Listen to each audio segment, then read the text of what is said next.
All right, all right, all right. Hey there, it's your girl Earlene Robinson, and I'm coming back at you with yet another one. All right, I done got my coffee now. Now I'm amped up. That Boostello has kicked in. Do you hear me? Anyway, like I told you guys before, I like sharing positive energy as well. No, it's not just about all the time about the negativity and stuff like that. Some negativity is worth, and you should go ahead and share and show to other people so people can know what's going on out there. You know what I'm talking about? So, but anyway, like I shared with you guys earlier, I had told you that, some YouTubers that I have subscribed to, they really inspire me on some of the work that they're doing. Now, I want to give a heads up to this video right here. I think this is absolutely beautiful. And this was done by none other than our brother Real G's, okay? I think he did a spectacular job, a phenomenal job on this video. Golly. See, this is the type of stuff that I really like to get into. This is, look, I'm going to let you guys check this out for yourself. You know what I'm talking about?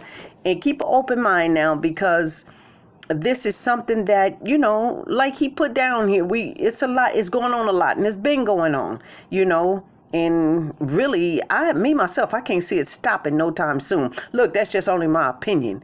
Just your girl, Earlene. It's just my opinion. You know what I'm talking about? I don't see it stopping no time soon, because I'm a strong believer in scripture. King James Version. You know what I'm talking about? God say these things are going to happen. I know, but we don't have to, you know what I'm saying, glorifying them. What God say going to happen. That's what I got to say. Look, I'm getting speechless over the whole thing anyway. But hey, Real G's, my man, you the man for this one. I'm telling you, this should go viral. This right here, you guys, is beautiful. Check it out. You were abused at 2 or 3 years old. Did that continue at all? Pretty much, yeah. Well, until, I got with my mom, and then when my mom got me, everything's back to normal. And just that alone,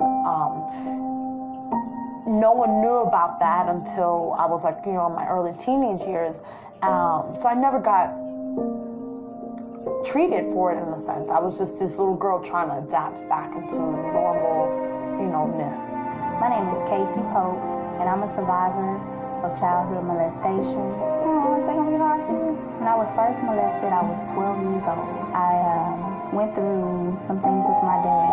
He would fondle me, he would touch me in ways that I knew was inappropriate. The breaking point for me was he came up behind me and just started touching on me. He pushed me on the floor, and he got on top of me, and he stopped.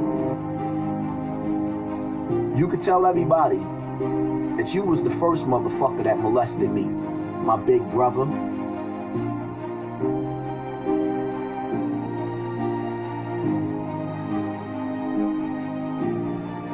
Terms such as sexual abuse, sexual molestation, or victimization, or sexual victimization are synonymous terms. They mean the same thing. Let me define what I'm talking about so that we are on the same page. I work with sexually abused men and women every day, and many times I will ask them if they have been sexually abused, and they will say no. And many times it's because it's a subject that they would really rather I not ask about. I was around 8 or 9 years old, and I would have this uncle that would come to the house that would babysit me.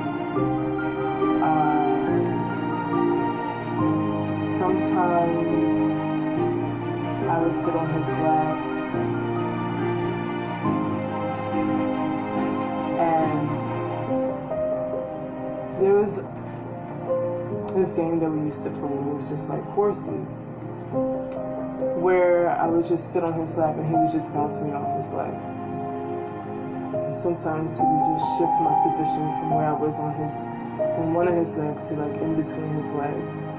And we would just do the riding of the horsey play.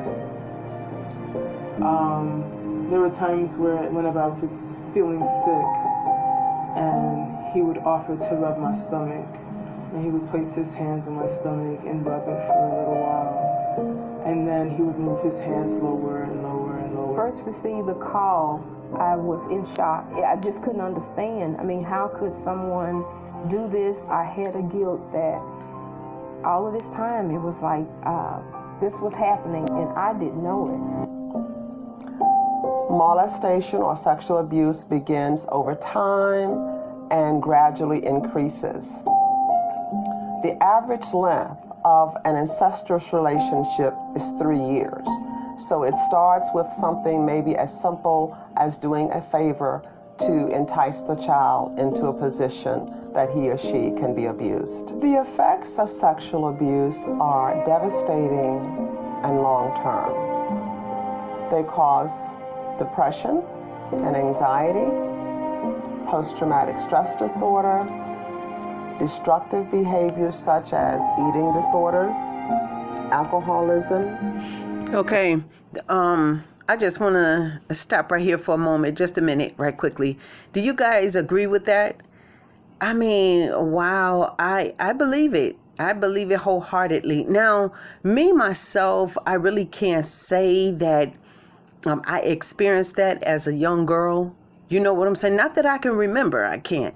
Because like I told you guys from the beginning, like I was telling you, my story is that, you know, I played with dolls for a long time. So I know that has nothing to do with it, but I didn't experience that. But here's the thing. I saw it. It was in the home and I saw it. I saw it as a baby. I wasn't even in kindergarten, right before I got to kindergarten, like pre-kindergarten, 4 years old, something like that. And I saw a couple of little girls being abused, you know, so I didn't know what was going on. But as I look at it now, of course, I know exactly what was happening to them. You know what I'm saying? I seen the crying with one of them, the crying. I don't want to call no names right now, and I'm not ready to come out for it with that. Not yet. Those are family members. You know what I'm talking about. So, but as I got older, like I say, so stuff did happen to me as I got older. And for me looking up to my big cousins and stuff like that, I was led in the wrong direction. And I was, you know, molested then, you know.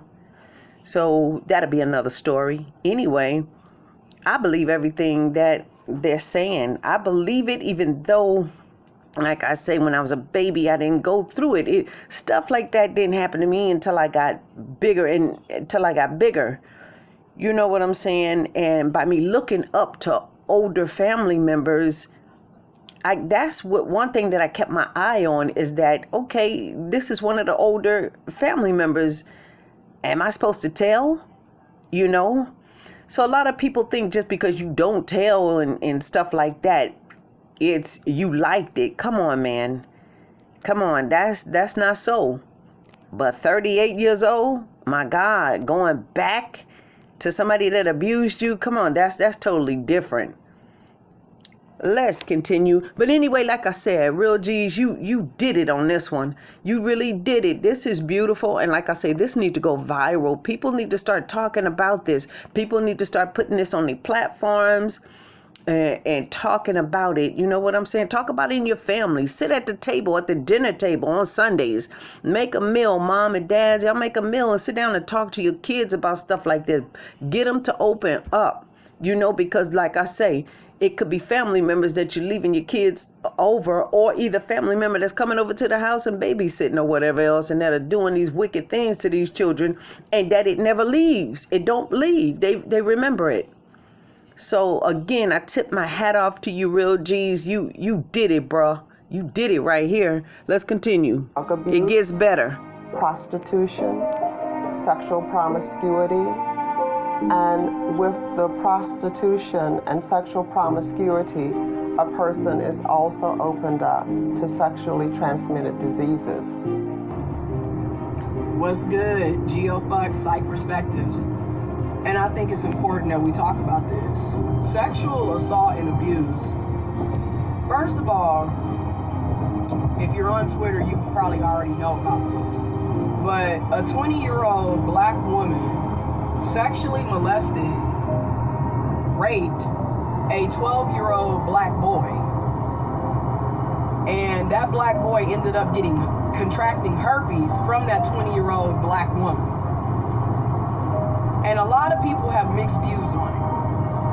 In the video, you see the 12-year-old black boy's family members confronting the 21-year-old black woman who molested and raped him and gave him herpes. And it's two black women. One black woman is the one filming and talking, and another black woman comes in and like suplexes the 20-year-old black woman that raped and molested and gave the boy herpes.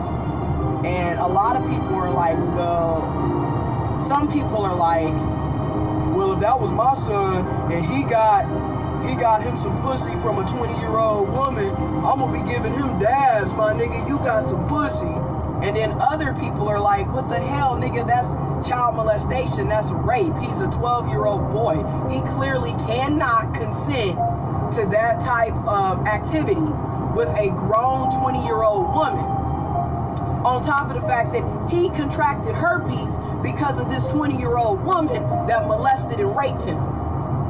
So I just want to talk about this because I feel like oftentimes, especially when it comes to masculine people, men, boys, they are victims of sexual assault, sexual abuse, sexual harassment, and sexual violence too. And nobody really talks about that. And then going deeper, feminine people, women, girls can be sexual predators, abusers, harassers too. Sexual assault doesn't have a gender, doesn't have a sexuality, doesn't have a race. It doesn't discriminate. However, if we're going to speak in terms of statistics and numbers, statistically speaking, men are more likely to be the aggressors, women are more likely to be the victims. That is true. However, that's not always the case. And we also need to address the dynamics of sexual abuse, especially pertaining to masculine beings, because a lot of times there's this idea, well, he wanted it, or, well, he got some pussy from an older woman, he the man, he's 12. And now he has herpes, and herpes is an STD, a sexually transmitted disease. There's no cure for herpes. He's gonna have that for the rest of his life, okay? He's gonna be on Valtrex and having to go to the hospital and the doctor to check up on if he has an outbreak or any of that for the rest of his life. And now that's an additional burden because he's going to have to inform all of his potential sexual partners in the future that, hey, I have herpes because I was molested and raped by a 21-year-old woman when I was 12. And that's some sick, perverted shit. And the fact that people are sitting up trying to joke about it and then bringing it to the black community is very important because a lot of sexual abuse and assault and harassment is swept under the rug in our communities. Okay, hence why the R. Kellys of the world are able to thrive for decades because it's often swept under the rug. Nobody really cares about the safety of a lot of our children in our communities, a lot of our people in our communities. And it got me thinking about a lot of... Okay, all right. I'm going to have to go ahead. I'm keeping an eye on my audio, and I didn't charge up the battery in the audio, and the audio is about to cut off. The light is blinking red and everything. So I just want to go ahead and end it. But y'all check it out. Real G's put this out, and I think it's beautiful. The sister goes on to talk a little bit more about child abuse and how we should speak more on it. More needs to be done. And with these perverted minds out here, how some people think and they're not thinking clearly and what's good for the children. They only thinking down below. You know what I'm talking about? But she goes on, and we need to talk about it, you guys. We really do. So I just want to say, hey, This is a very nice video, and it's positive. It's positive. So I'm gonna go ahead and end this because I got failed equipment. The equipment get ready to fail. Hey, I tell you what, I'm gonna go on and play it out until it fails, okay? Because what she talking about is hey, this is some encouraging junk going on right here, and this is something we need to. Let me play a little bit more, okay? And men and boys and people who are masculine and identify on that with that gender identity, and how a lot of people in our community come off as being, you know, very sexual, very promiscuous, you know, and very active sexually, but we don't really know the background. We don't really know if that is their true choice, if that was their autonomy or not. Because a lot of times when people are introduced to sex before they're supposed to be introduced, or they're victimized and abused, and they go through sexual trauma, some people will become extremely sexually active and promiscuous because that's how they cope. And then there's people like myself. I was sexually molested in the 3rd grade. I was 8 years old. I was sexually molested by a grown-ass man that lived next door for an entire year, and that pretty much turned me off from sex. Like, that's why I can say I'm 26. I'll be 27 in October, Lord willing. And I'm pretty much a virgin. I don't do shit. You know, I'm in therapy now. It took me years to get into therapy, which brings me to don't my next point. even be embarrassed about it. Don't be embarrassed about it. I think it's a good thing. Because, hey, God say in scripture, if one eye offend you, chop it out. You know what I'm talking about? If it cause, in other words, if any of your limbs on your body cause you to go to hell, it's best that you chop it off. If your sexual preferences, you can't control it. In other words, you can't control it, and it's causing you to go around here and rape people and stuff like that. You know what I'm talking about? And you can't control and you just doing anything, stinging it in everywhere and wanting everything stuck in you. If you are out of control like that, it's best to chop it off. Well, God, that's in scripture. Look, it's your girl, Earlene Robinson. And I got to get up out of here. And I just want to tell you, keep an eye on your community. Get out there and be a part of your community and try to do something positive to help. I don't care if it ain't nothing but just a little bit at a time. With your little bit and the next person's little bit and the next person's little bit, just think of how far we can be. Don't ever think it's a little bit. Long as it's positive, it's a goal. You know what I'm talking about? It's your girl, Earlene Robinson. Keep an eye on them babies. Bye-bye.